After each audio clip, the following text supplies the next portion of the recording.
A powerful hotel tycoon encounters an elderly beggar asking for alms in downtown Mexico City and recognizes her as his long-lost mother from 35 years ago.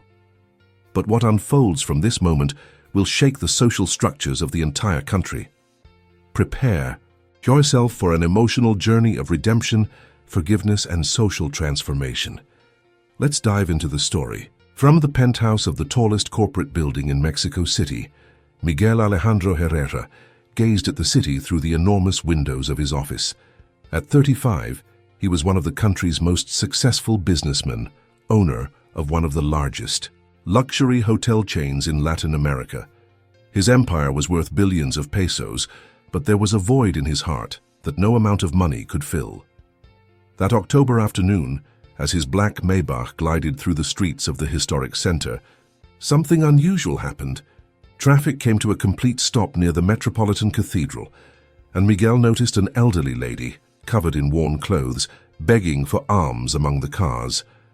There was something in her eyes, a familiar gleam that made him hesitate. "Sir, please, a coin for food," she said, her trembling voice carrying a dignity that contrasted with her tattered clothes. Miguel usually didn't interact with beggars, but this time his heart inexplicably raced. The woman must have been about 65, but her face, marked by life on the streets, made her look much older. Her gray hair was disheveled, but a small medal of Our Lady of Guadalupe, hanging from her neck by a worn cord, shone as if it were new. Miguel took out his wallet, but instead of a few coins, he extended a 500 peso note. When their eyes met, a shiver ran down his spine. Those honey-colored eyes, identical to his own, awakened long-buried memories of his childhood at the Angeles de Mexico orphanage. "What's your name, ma'am?" Miguel asked, his voice betraying his emotion.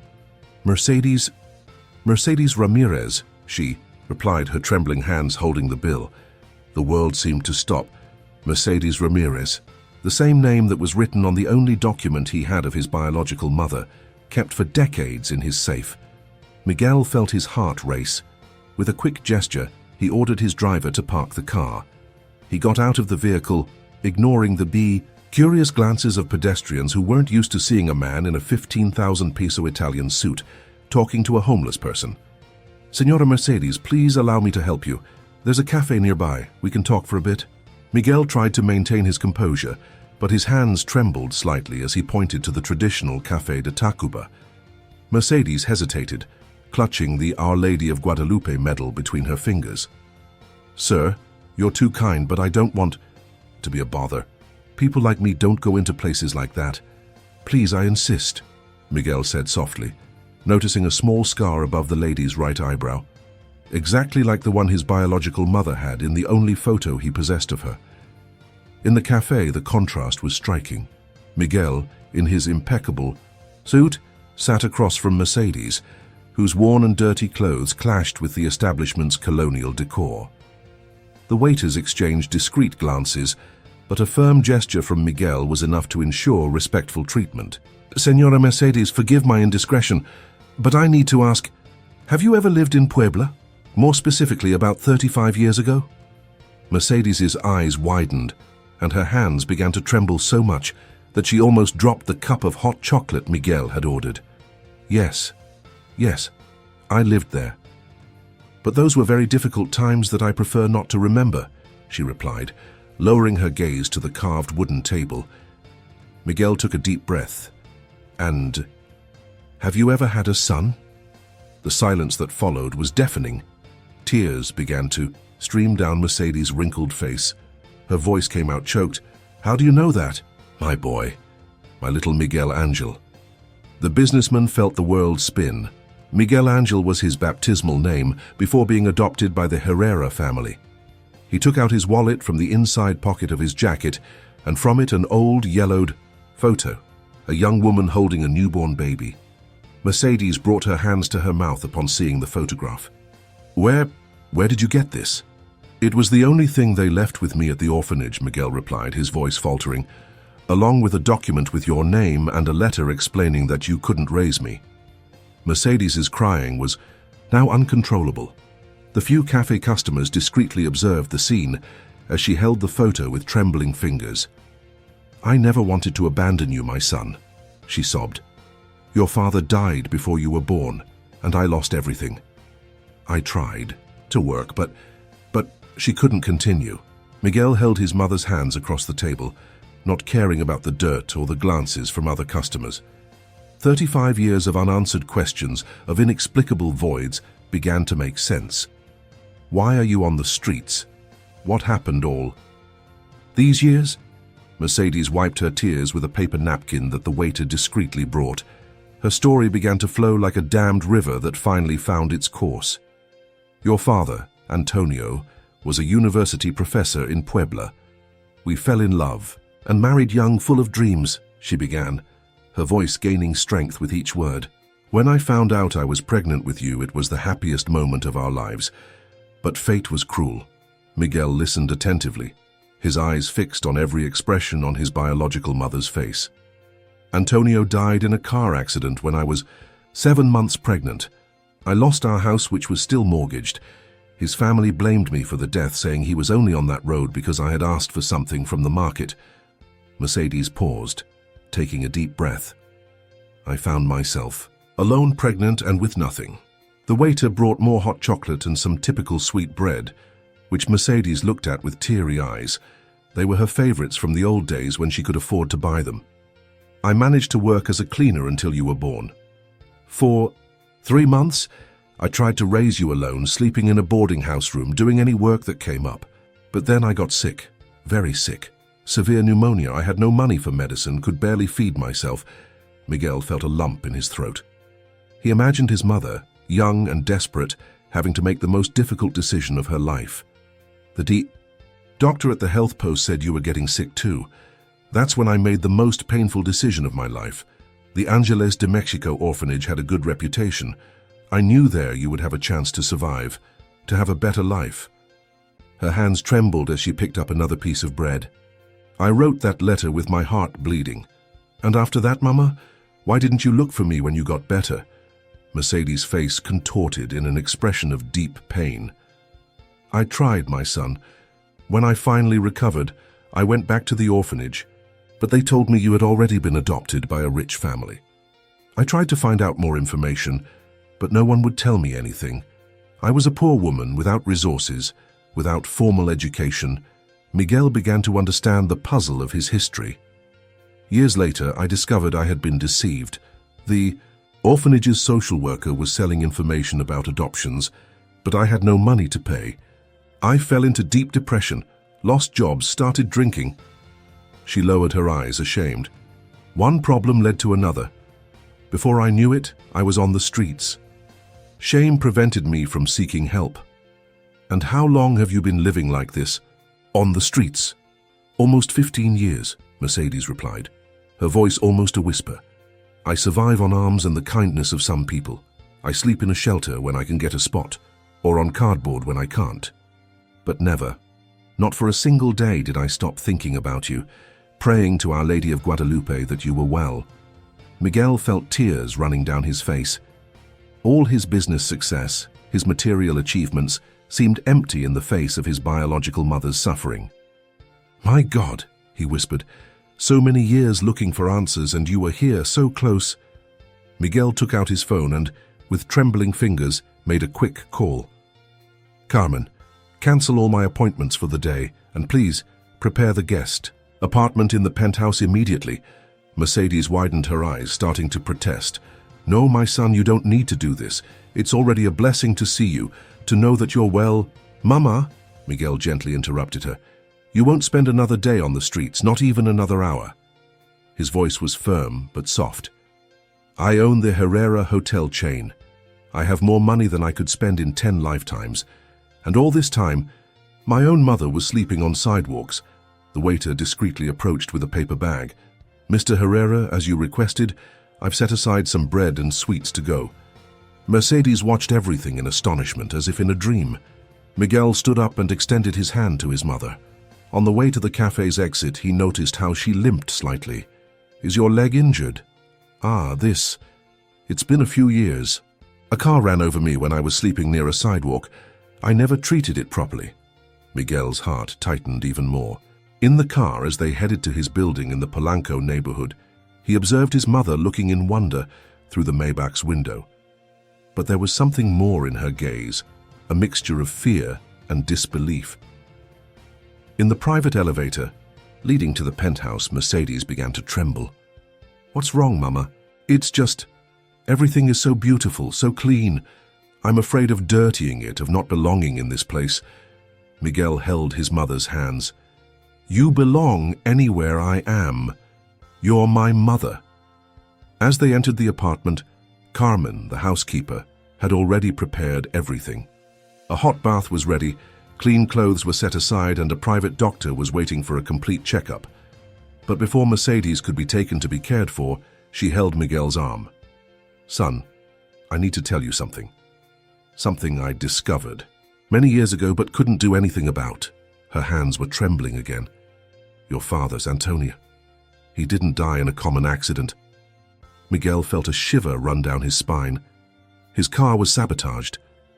"I discovered this years later when a drunk mechanic confessed in a bar. It was his family, the Monteros. They never accepted our marriage because I was poor, a domestic worker's daughter. They wanted him to marry a rich girl." The revelation hit Miguel like lightning. The Monteros were one of the most traditional families in Puebla, owners of several companies. By coincidence of fate, they were his main competitors in the hotel business, and he had recently bought several of their hotels in financial difficulties. "So all this time?" "Yes, my son. They not only took your father from us, but they also destroyed our lives, and they never paid for it." Miguel felt a mixture of emotions: anger, sadness, desire for justice. But looking at his mother, fragile and in need of urgent care, he knew that vengeance would have to wait. "First, let's take care of you, Mama. Then I promise justice will be served." The first days were of intense adaptation. Mercedes, after a long bath and initial medical care, slept for almost 24 hours straight in a bed for the first time in years. The doctor diagnosed severe malnutrition, foot problems due to years on the streets, and the old leg injury would need surgery. Miguel transformed the guest suite into a true sanctuary for his mother. He hired a private medical team, including a psychologist, to help her process all the change. Carmen, the housekeeper, became a precious ally, helping Mercedes readapt to life in a house. "Son," Mercedes said during breakfast on the third day, already wearing a simple but elegant outfit that Miguel had bought, "I found this in my old things." She extended a piece of yellowed paper folded several times. It was a newspaper page from 1990, which talked about the accident that killed Antonio. Miguel read carefully. "Prestigious university professor dies in accident on the road to Puebla. Antonio Montero Santos, 32, lost control of the vehicle after apparent brake failure. Keep this, son." Mercedes spoke with a strength that Miguel had not yet seen. "The mechanic who told me about the sabotage, Raul Ortiz, is still alive. He's in a nursing home in Cuernavaca. He never had the courage to officially report it because he was threatened." Miguel made some notes on his phone. "I'll have my legal team discreetly investigate. The Monteros may be powerful, but so am I, and I have resources they can't even imagine." That afternoon, while Mercedes was resting, Miguel received an interesting call. It was from Eduardo Montero, current president of the rival hotel group. "Herrera, I heard you have a special guest in your penthouse." The voice on the other end sounded falsely cordial. "You know, people in street situations can sometimes be problematic.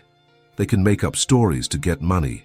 Miguel felt his blood boil, but kept his voice calm. "I appreciate your concern, Montero, but I know exactly who is in my house.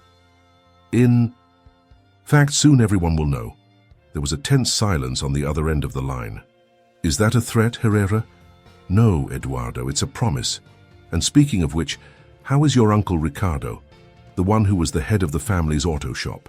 "In 1990? The call was abruptly ended. Returning to his mother's room, Miguel found her looking out the window, contemplating the city that for so long had been her precarious shelter.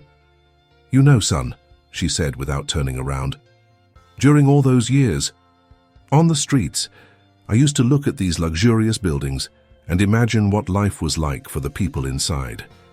I never imagined my own son would own one of them. Miguel approached and hugged his mother from behind. And now you'll never need to look from the outside again. But before anything else, I need to tell you something. The Monteros already know. You're here. Mercedes turned around, her eyes showing more concern than fear. Will they try to do something against us? Probably. But they're not the all-powerful ones they used to be. And I'm not a defenseless professor like Dad was. I have influence, money, and more importantly, I have evidence starting to emerge. The next morning, Miguel organized a discreet meeting in his office with Jorge Ramirez, his most trusted private investigator. While Mercedes was in her first physiotherapy session, they analyzed old documents. Mr. Herrera, we've already found. Raul Ortiz in the nursing home, Jorge informed, spreading photos on the table. And there's more. He kept documents from that time, service notes from the Montero's workshop, records of alterations to your father's car brakes. Miguel examined the papers carefully. And why did he keep all this? Life insurance, Jorge explained. He said it was his guarantee in case the Monteros tried something against him. But now at 82, he wants to clear his conscience before he dies. As they talked, Carmen rushed into the office. Mr. Miguel, you need to see this. Doña Mercedes. Miguel ran to the living room, where his mother was sitting on the couch trembling with the TV remote in her hand.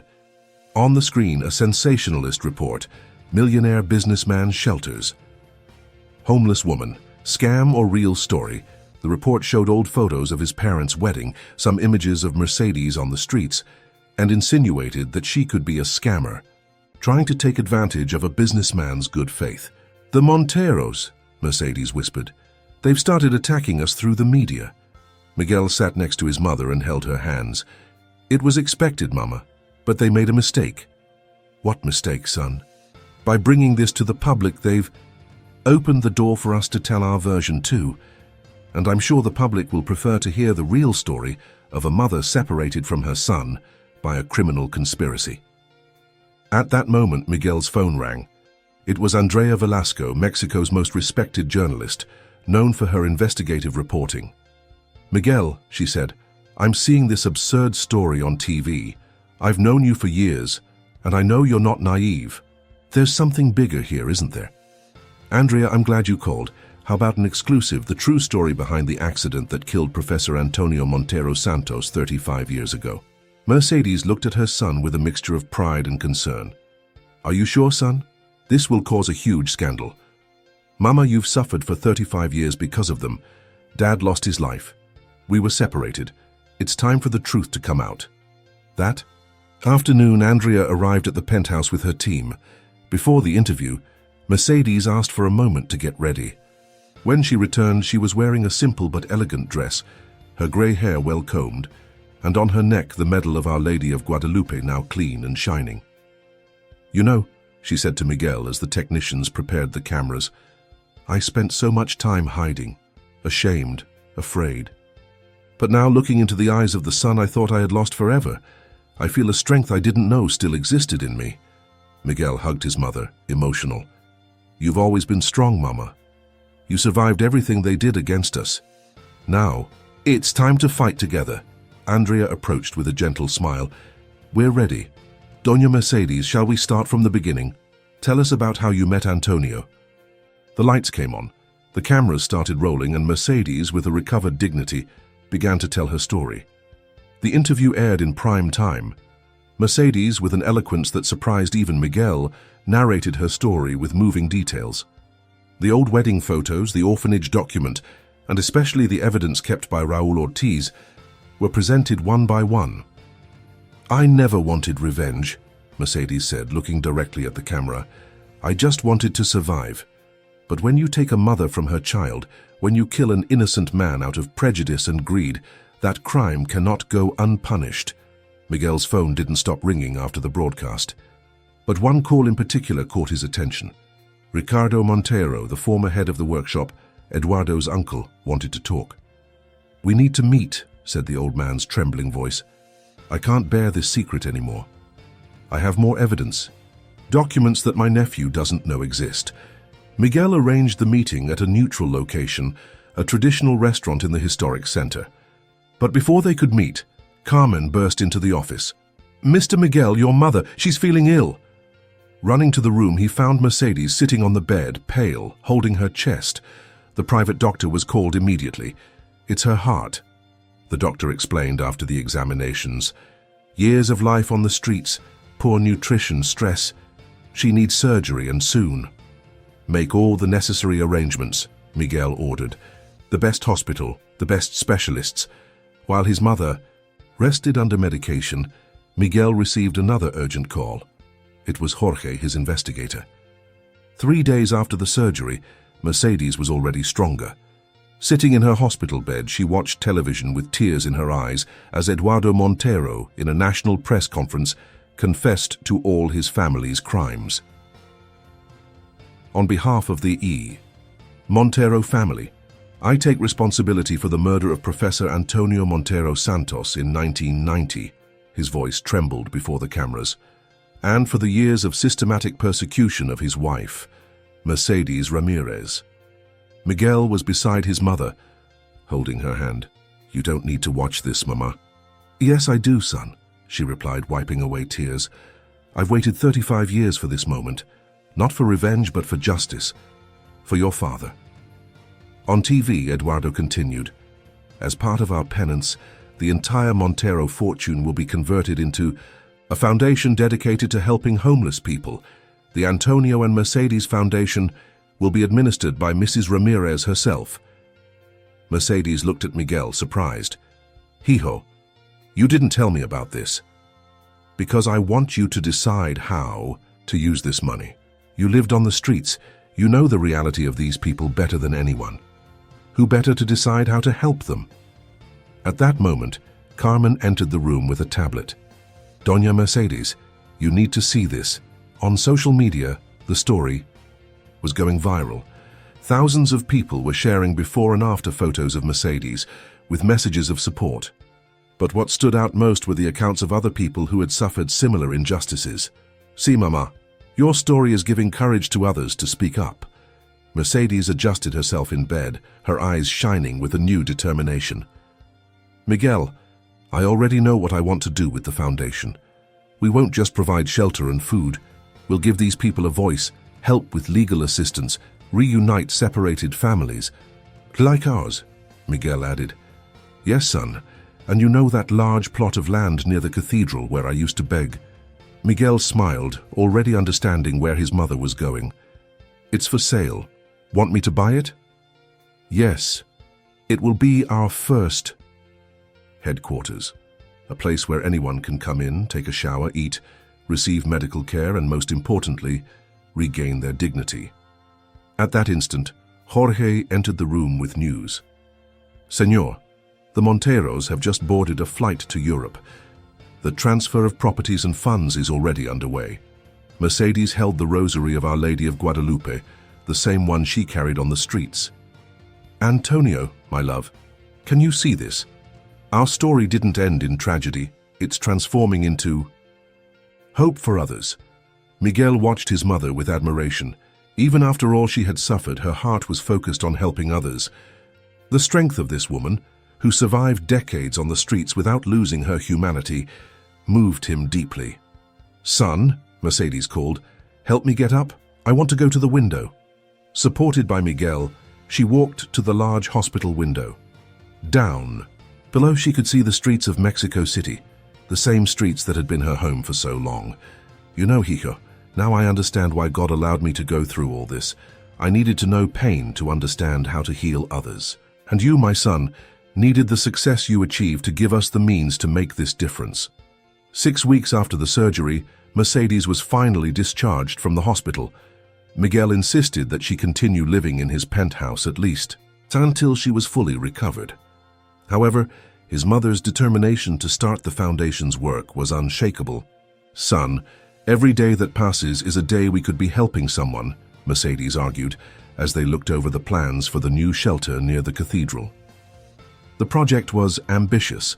The old vacant lot was being transformed into a 5-story complex. The ground floor would house a community cafeteria and common areas. The upper floors would have dormitories, classrooms for vocational courses, medical offices, and an entire floor dedicated to legal assistance. "Mama, you need to rest," Miguel insisted, concerned about Mercedes' still fragile health. She smiled, touching her son's face affectionately. "Mi hijo, I spent years sleeping on cardboard. Now that I have a purpose, a mission, this is what gives me strength. Let me work." That afternoon, Mercedes insisted on personally visiting the construction site. Wearing a safety helmet over her grey hair, she walked among the workers, many of whom were former homeless people she had insisted on hiring. "Doña Mercedes!" shouted Juan, a man in his 60s, who now worked as a mason's assistant. "Do you remember me? We used to sleep in the same alley near the square." Mercedes hugged him, emotional. "Of course I remember, Juan. How's your daughter?" "Thanks to the foundation, she got a scholarship. She's studying nursing in college." Sir Ricardo Montero was found unconscious at his home, apparently an overdose of medication. He's in the hospital, but before that, he left this in the mail for you. An hour later, Miguel opened a thick envelope containing documents, photos, and a handwritten letter. "Miguel Herrera, I can no longer live with this guilt. It wasn't just your father's car that was sabotaged. The Montero family systematically destroyed any chance of your mother getting back on her feet. They used influence to prevent her from getting jobs, threatened people who tried to help her. They wanted her to disappear, to never be able to tell the truth. I've attached all the evidence, payment orders, names of those involved, dates. Make good use of this. Ricardo Montero." Miguel had barely finished reading when Eduardo Montero called, his voice dripping with venom. "You don't know who you're messing with, Herrera. Your little beggar mother may have gotten a few minutes of fame, but be careful with your words, Eduardo," Miguel interrupted, his voice icy. "Your Uncle Ricardo just sent me a very interesting dossier. By the way, how is he? I heard he had first accident." Silence on the other end. "Listen carefully," Miguel continued. "My mother needs heart surgery. While she's in the hospital, I'm going to analyze every document I received. If anything happens to her, if a single hair on her head is touched, everything goes public immediately. And this time, it won't just be a touching interview. It will be the complete destruction of the Monteros." At Hospital Angeles de Mexico, the most prestigious in the city, Mercedes was preparing for surgery. Miguel had converted an entire wing into a private area, with reinforced security at each entrance. "Son," Mercedes called softly, already on. "The preoperative stretcher. Promise me you won't do anything dangerous while I'm here." Miguel held his mother's hand, noticing how cold it was. "Mama, I promise that when you wake up, everything will be resolved. And this time, in the right way." As the doctors took Mercedes to the operating room, Miguel activated his plan. On his laptop, he opened the documents sent by Ricardo Montero. It was all much worse than he had imagined. The papers revealed a decades-long conspiracy. There were records of payments to orphanage staff to hinder any attempt by Mercedes to find her. Son, receipts of bribes to local businessmen not to hire her, even compromising photos of judges who had shelved investigations into the accident. "Señor Herrera," called Jorge, entering the private waiting room, "Ricardo Montero has awakened from his coma. He's willing to testify officially." Miguel nodded, quickly typing on his phone. Within moments, his most competent legal team was assembled via video conference.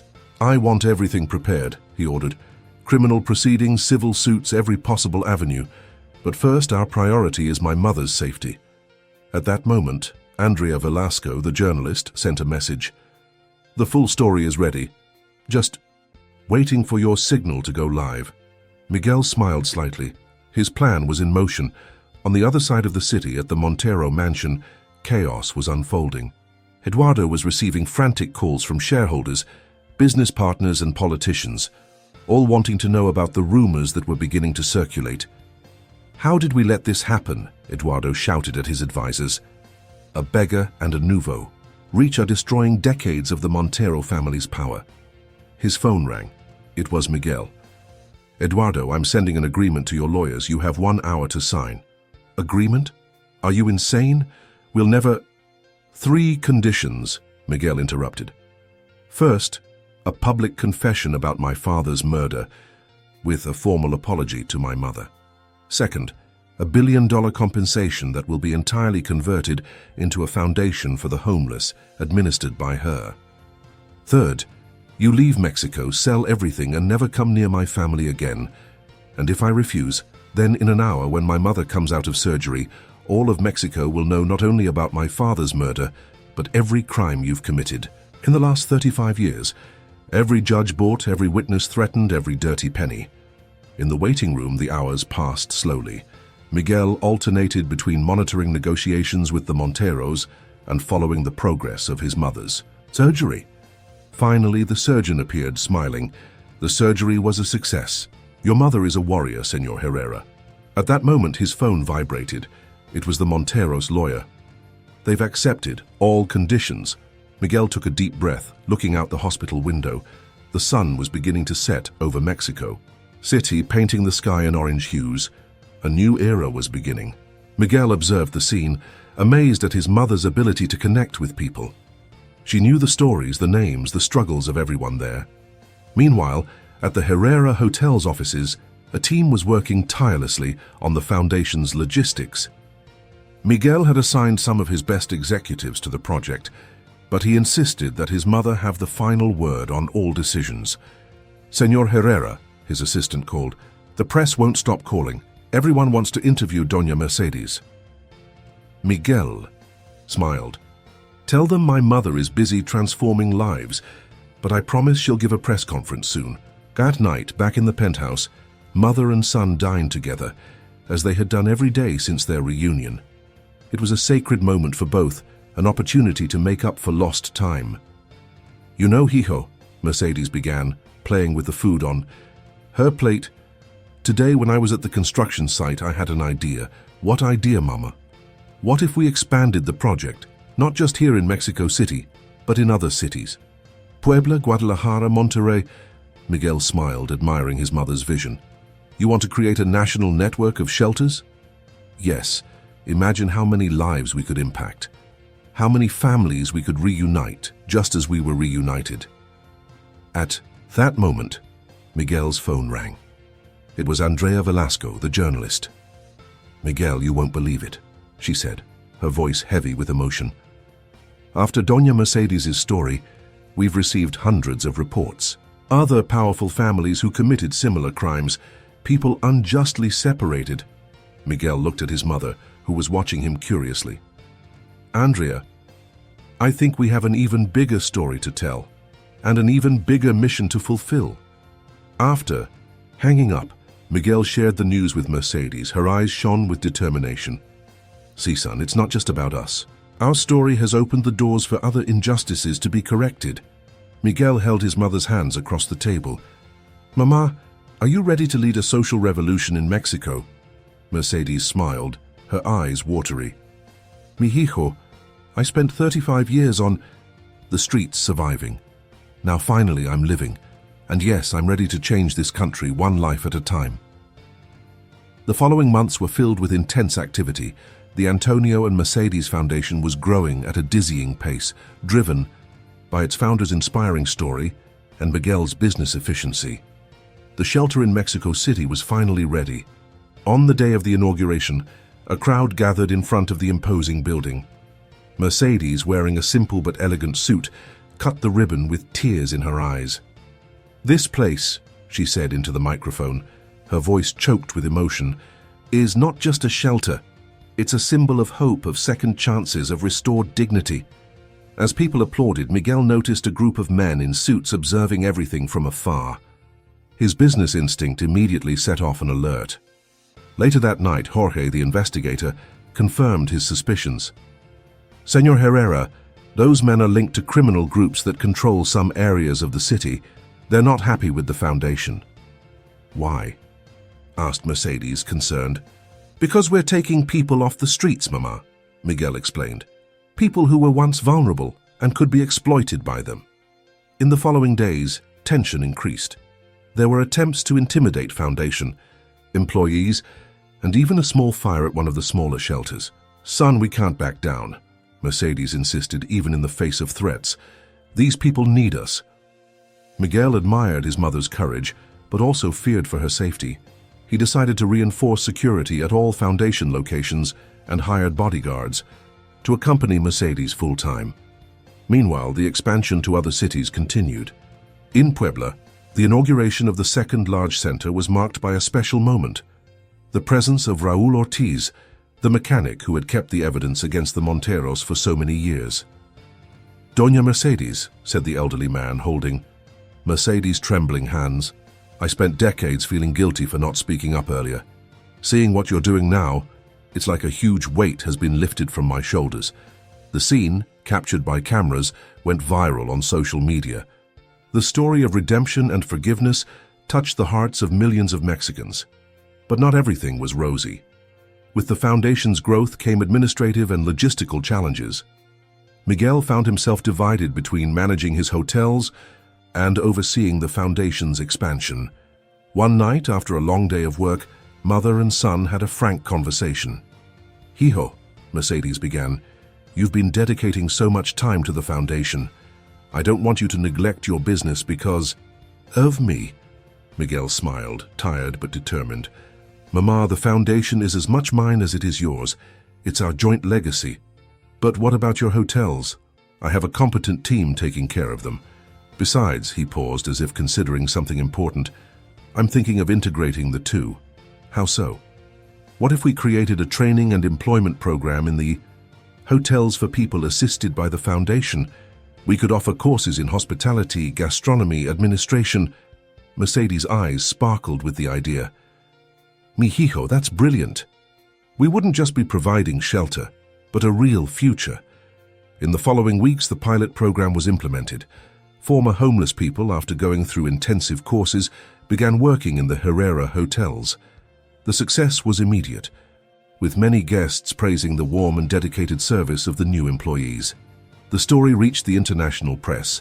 The New York Times published a cover story, "From Sidewalk to Luxury: How Mother and Son Are Revolutionizing Hospitality and Social Work in Mexico."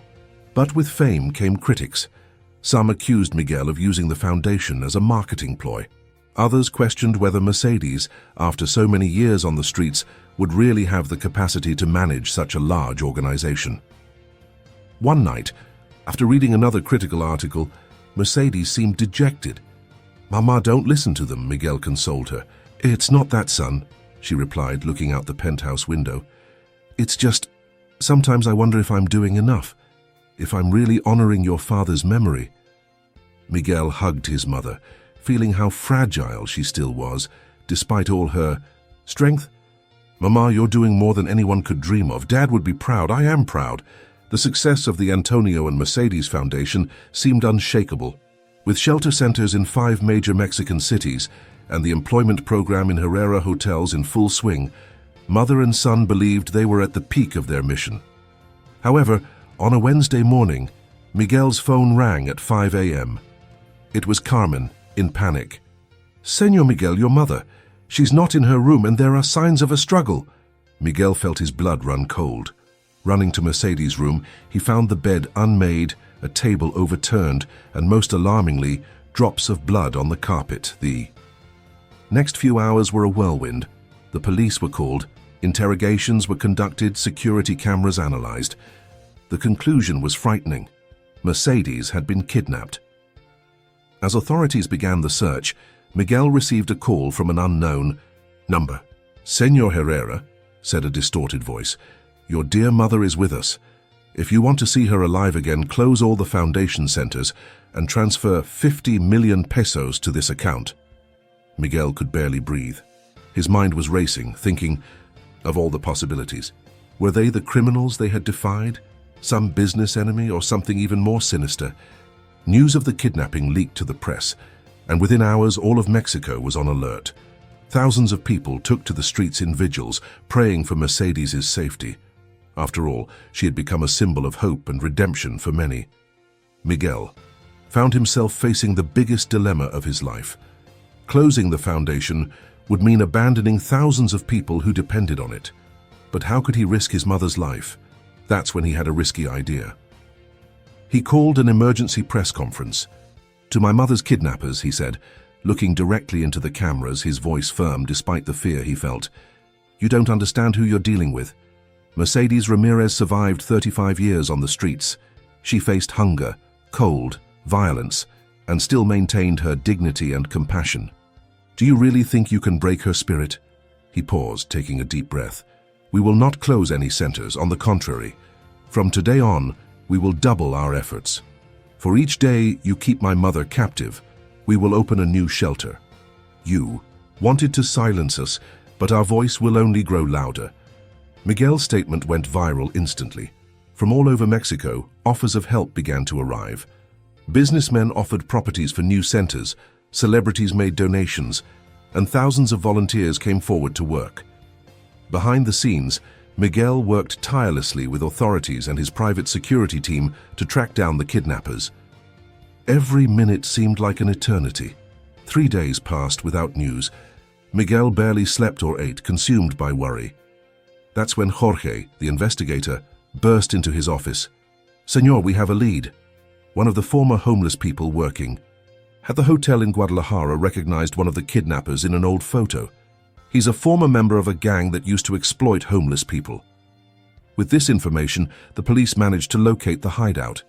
In a risky operation, they invaded an old abandoned factory on the outskirts of Mexico City. Miguel waited anxiously at the nearest hospital. When the doors opened and Mercedes was brought in on a stretcher, he ran to meet her. "Mama!"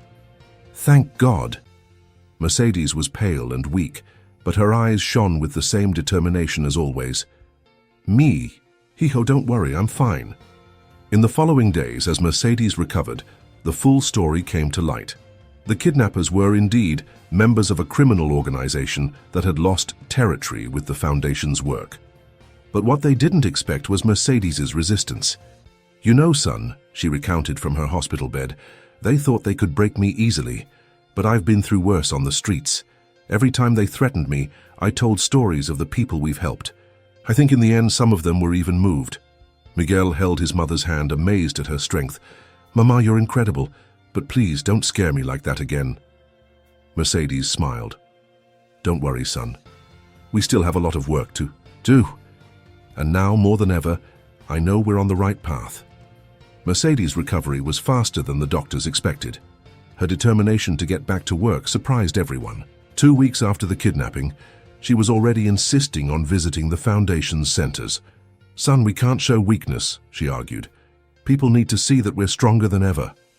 Miguel, still shaken by the kidnapping, reluctantly agreed. A press conference was scheduled at the largest Foundation center in Mexico City. It would be Mercedes's first public appearance since the incident. The auditorium was packed. Journalists, politicians, Foundation beneficiaries, and curious onlookers crowded to see Mercedes. When she took the stage, supported by Miguel, a deafening ovation took over the place. Mercedes approached the microphone, her voice firm despite the still evident physical fragility. "My dear Mexican brothers and sisters, I am here today not as a victim, but as a survivor. Survivor of the streets of injustice and now of this terrible kidnapping." The audience listened in respectful silence. "But do you know what I discovered during those days in captivity? That our mission is even more important than we imagined. Because even among those who kidnapped me, there were stories of pain, abandonment, and lack of opportunities." At that moment, the doors at the back of the auditorium opened. To everyone's shock, 3 handcuffed men, escorted by the police, entered. Miguel immediately recognized them. They were his mother's kidnappers. Mercedes continued, her voice now choked with emotion. "These men committed a terrible crime against me, but they are also victims of a system that failed them. And that's why today, before all of you, I forgive them." A murmur ran through the room. Miguel looked at his mother, astonished. "More than that," Mercedes continued, "I'm here to announce that the Antonio and Mercedes Foundation is expanding its mission. From today on, we will work not only with homeless people, but also with ex-inmates and at-risk youth to prevent them from falling into crime." The audience erupted in applause. Journalists jostled to ask questions. That's when something unexpected happened. One of the kidnappers, a middle-aged man with scars on his face, asked to speak. The police officer escorting him looked at Mercedes, who nodded.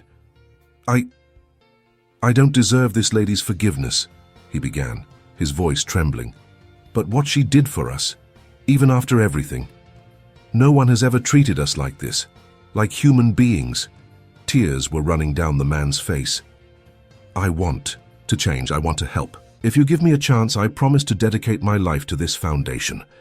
The auditorium fell into absolute silence. All eyes turned to Mercedes. She walked slowly to the man, ignoring the whispered protests of Miguel and the security guards. Stopping, in front of the kidnapper, Mercedes extended her hand. "What's your name?" "Raul, ma'am. Raul Gomez."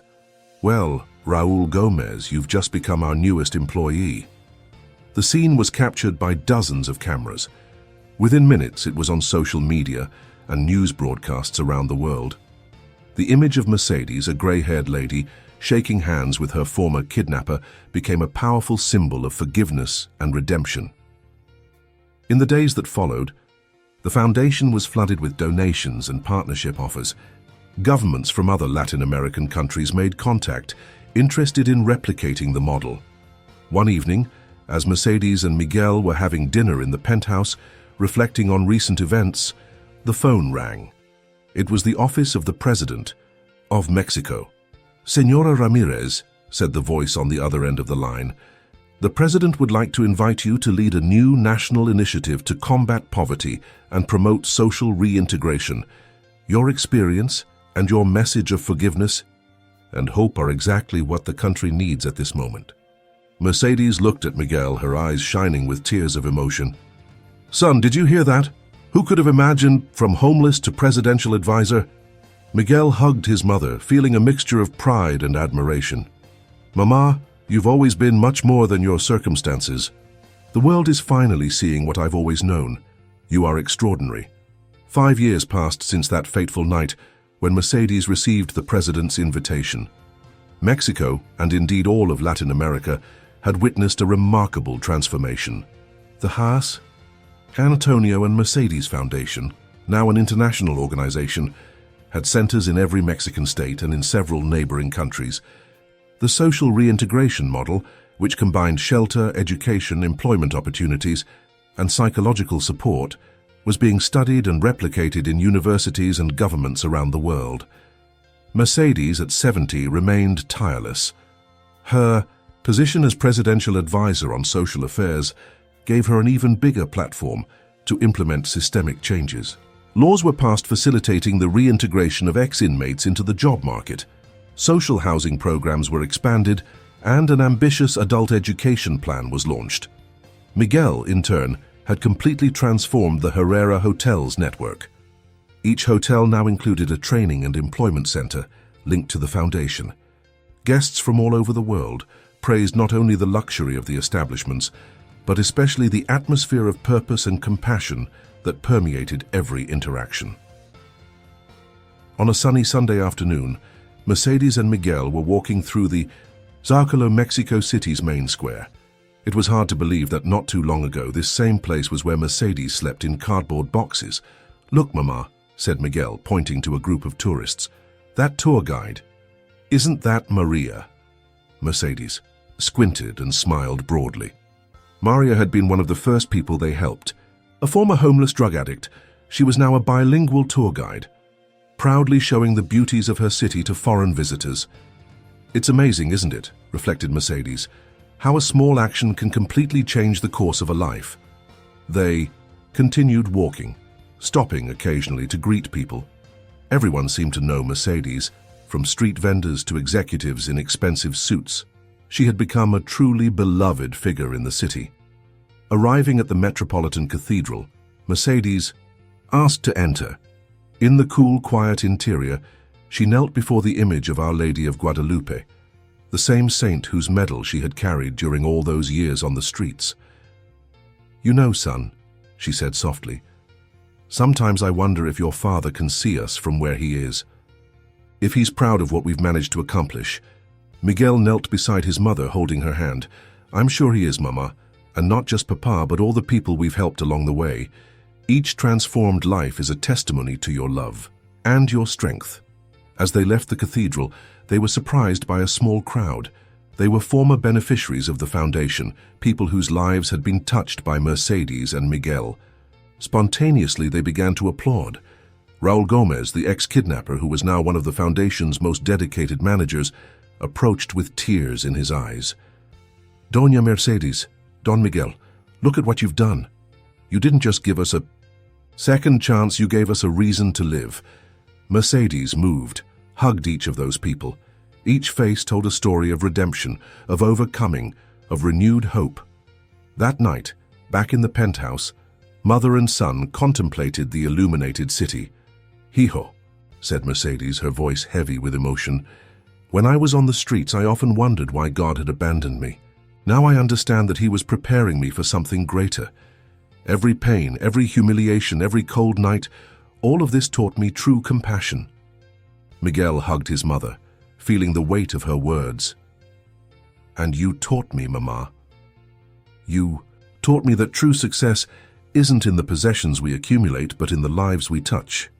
Mercedes smiled, her eyes shining with the wisdom of someone who had seen the best and worst of humanity. "You know, son, life is like a coin. It has two sides. I spent a lot of time looking at the side of misery, of injustice, but when I finally managed to flip that coin, I saw that on the other side was hope, love, redemption." She paused, looking at the city that once rejected her and now celebrated her. "Our mission, Miguel, is to keep flipping these coins, one life at a time." Miguel nodded, feeling the weight and beauty of that responsibility. Together, mother and son had not only rebuilt their own lives, but had given thousands of others the chance to rewrite their stories. And so in Mexico City, a new era of compassion and hope was blooming, all because a woman who had nothing decided to give her all to change the world. Mercedes and Miguel's journey reminds us that life is full of second chances. This story is not just about a miraculous reunion, but about the transformative power of love, forgiveness, and perseverance. Reflect for a moment. How many Mercedes do we pass by every day without noticing? How many stories of overcoming are hidden in the streets of our cities? This narrative invites us to look beyond appearances, to extend a hand to those in need, and to believe in the potential for change that exists in every human being. What Miguel and Mercedes built goes beyond a foundation or successful hotels. They created a movement of compassion and hope that spread throughout Mexico and beyond. This shows us that with determination and love, we can change not only our lives but the world around us. And you, what did you learn from this story? How did it touch your heart? Share your thoughts in the comments below. Let's create a dialogue about how each of us can make a difference in our communities. If this story moved and inspired you, don't forget to subscribe to the channel. Your support helps us continue to bring these powerful narratives that can change perspectives and lives. Hit the bell icon so you don't miss our next exciting stories. Remember, every act of kindness, no matter how small, has the power to start a wave of transformation. Be the change you want to see in the world. Until next time, and don't forget, hope always wins.